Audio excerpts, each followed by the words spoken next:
Les signes annonciateurs des 3 jours de ténèbres. Le 6e sceau d'Apocalypse. Extrait d'un commentaire d'un frère chinois nommé Mark Shen, qui est un messager sentinelle du Seigneur. Chers saints, l'Esprit Saint me pousse à partager cet important message avec vous. S'il vous plaît, discernez pieusement ce que vous lisez et soumettez-le en prière au Seigneur, car l'heure de l'accomplissement de ces signes se rapproche chaque jour. Le jour du Seigneur est sur le point de commencer avec l'ouverture du 6e sceau de jugement. Voir Apocalypse 6, 12 à 17.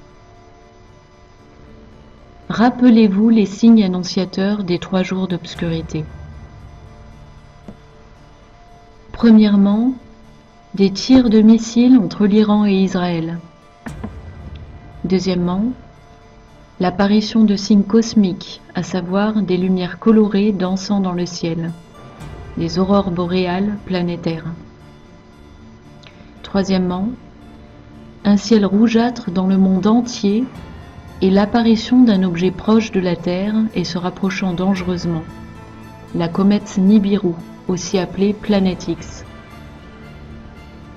Le Seigneur a confirmé à mon esprit que les aurores boréales planétaires seront provoquées par une tempête solaire qui causera un fabuleux orage géomagnétique sur la Terre, qui sera à l'origine de ces lumières dansantes, au-delà des zones habituelles. Cet événement risque d'endommager les réseaux électriques et les antennes relais, donc les télécommunications, téléphones et Internet, risquent d'être en panne pour un long moment. Peu après ces signes cosmiques, il y aura un tremblement de terre mondial, suivi des 3 jours de ténèbres. Quand vous verrez les aurores boréales planétaires, vous saurez qu'il ne reste que quelques jours avant que ne survienne le tremblement de terre planétaire. Ceux qui ont la possibilité de stocker de la nourriture devraient le faire avant.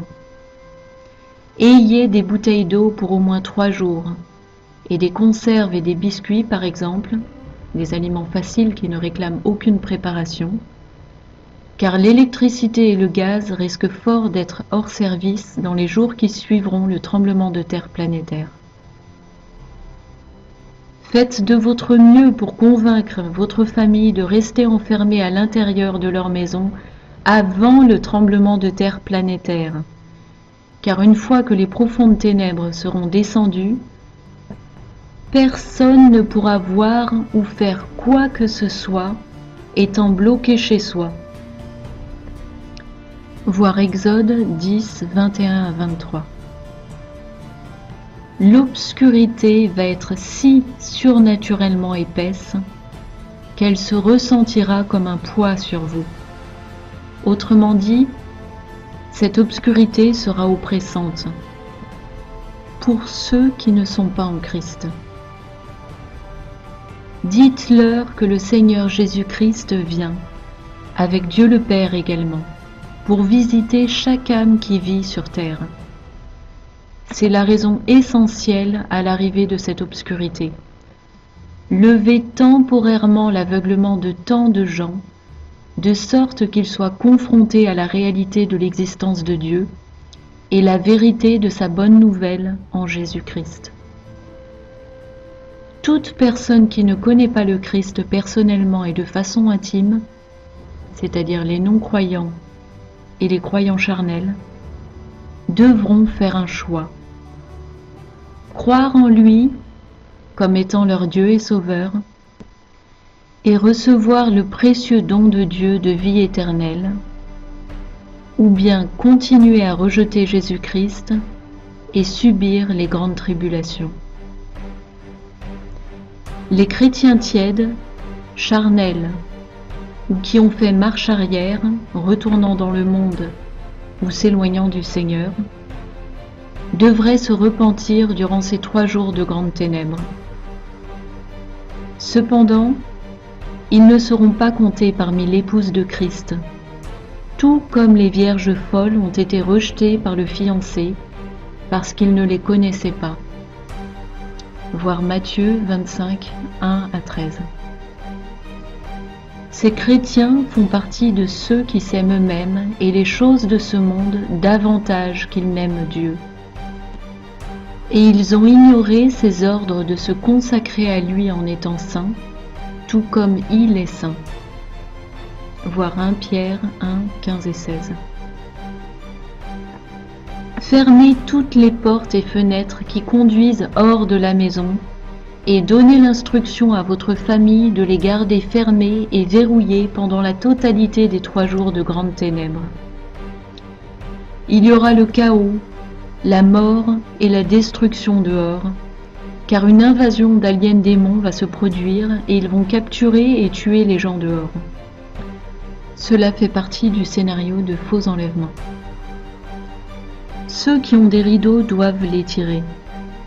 Ceux qui n'en ont pas peuvent utiliser d'autres moyens pour couvrir les fenêtres, pour que les anges déchus ne puissent pas voir dans vos maisons. Appliquez le précieux sang de l'agneau sur votre maison et sur votre famille, et n'ouvrez pas la porte ou la fenêtre à qui que ce soit, une fois que les profondes ténèbres seront descendues, car les aliens démons peuvent se faire passer pour votre voisin ou un membre de votre famille, etc., qui a besoin d'aide. Rappelez-vous qu'ils peuvent utiliser n'importe quel subterfuge contre vous, et ils le feront. Ne tombez pas dans leur piège, car aucun homme ne peut voir ni se déplacer où que ce soit dans ces ténèbres surnaturelles. Cependant, les anges déchus, eux, le peuvent. Et ils feront tout leur possible pour vous convaincre d'ouvrir votre porte ou votre fenêtre. N'essayez pas d'ouvrir la porte ou la fenêtre pour regarder dehors, car les aliens démons veulent aiguiser votre curiosité pour pouvoir pénétrer chez vous. N'oubliez pas que la curiosité tue le chat. Le Seigneur souhaite que tous ses saints passent ces derniers moments avant et pendant les profondes ténèbres à se repentir et à lui confesser tout péché caché et connu, et demander à Jésus de vous nettoyer de toutes vos iniquités, voir 1 Jean 1, 9, et de vous remplir avec une pleine mesure d'huile de son Esprit Saint.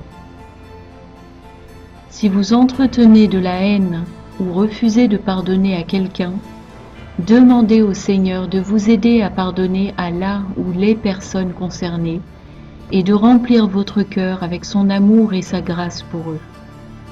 Ensuite, priez pour eux, ceux qui vous ont fait du tort ou du mal.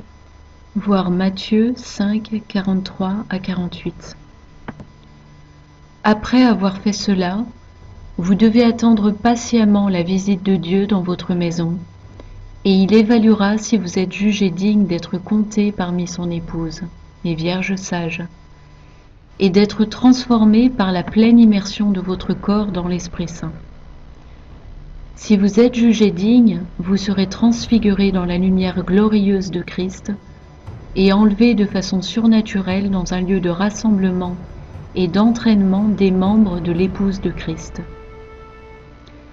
Une fois que les profondes ténèbres prendront fin, les membres de l'épouse de Christ seront envoyés dans les champs de moisson de la terre pour évangéliser le monde entier pendant la grande moisson d'âmes. Voir Ésaïe 61 à 3 et Matthieu 24, 14. Cette grande moisson d'âmes se terminera par l'enlèvement de l'épouse et des invités des noces de l'agneau. Voir Matthieu 22, 1 à 4. Pour les croyants qui sont sans logis, ne désespérez pas et ne vous stressez pas inutilement.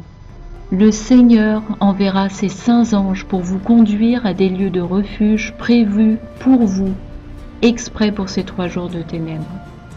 Restez donc toujours près de Jésus. Autre témoignage sur les 3 jours de ténèbres reçus de l'Esprit Saint en janvier 2018 par une sœur du Royaume-Uni, messagère sentinelle du Seigneur. Munissez-vous de lampes torches et de bougies, de véritables bougies basiques, pas des bougies fantaisie, car dans de nombreux cas, il n'y aura plus d'électricité. Et si jamais vous aviez de l'électricité, l'obscurité sera si dense que vos lampes ne pourront pas la pénétrer. Ces créatures des ténèbres vont se tenir dans les rues, dans votre jardin, sur votre toit, frapper à votre porte parce qu'ils savent que vous êtes là. Ils vont être séducteurs, prendre des voix douces, mais aussi des voix désespérées. Ils vont imiter et se faire passer pour des membres de votre famille et vos amis. N'ouvrez pas la porte. Ne regardez même pas par la fenêtre. Certaines de ces choses voleront et rayonneront et seront aussi attirantes que des saints anges. Ne croisez pas leurs regards, ne les provoquez pas. Ils feront même semblant de rentrer chez vous par effraction, de forcer votre porte. Restez ferme et calme. C'est une tactique destinée à vous forcer à sortir de chez vous. Ne tombez surtout pas dans le piège. Restez fermement dans la prière.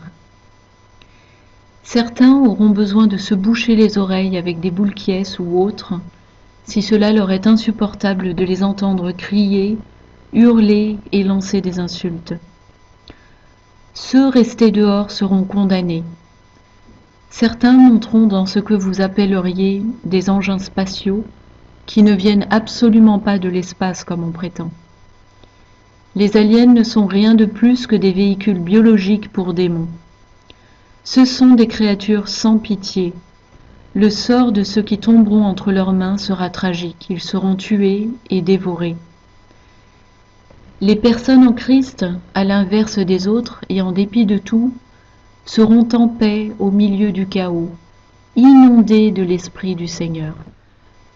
Et pour achever ce message, mes frères et sœurs, le Seigneur m'a inspiré les versets suivants pour rassurer tous ceux qui lui sont fidèles, tout son petit troupeau. Shalom.